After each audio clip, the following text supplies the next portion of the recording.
aqoon darradu waxay keentaa qofku inuu waxba qaban waayo hadaad aragto qof aydhal ah jahlnima haysata walow uu xoog badan yahay walow uu dakaagiisu intelligencekiisu uu sarreeyo walow uu caqli badan yahay mar haddaanad muntij ahayna wax soo saaraynin waxay yidhaahdaan nolosha waxaa qiimaha ku sameeya ma aha inaad caqli badantay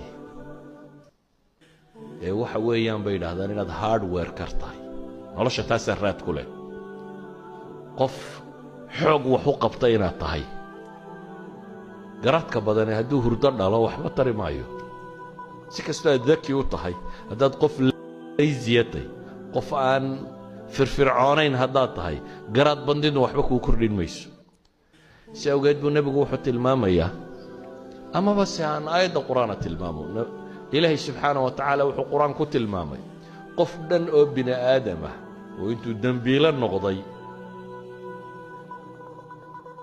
arday u noqday tuke qiyaas inaad tuke arday u noqotid tamardarradu halkay gaadhay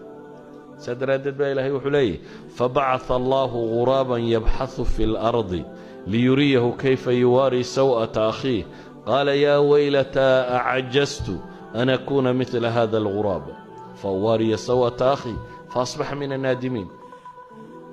in aadamkii walaalkii dilay markuu dembiga geystay walow uu xoog weynaayo xooggaa walaalkii ku dilay uu qabay kadib aqoon darrada haysatay waxay noqotay si uu u galo maydkii walaalkii buu garan waayo ilaahay baa wuxuu u soo diray tuka markaa aqoonta ah in wax la xabaalo baray tuka kaloo dhintay god u qoday oo aasay wuxuu baray markaa in wax la xabaalo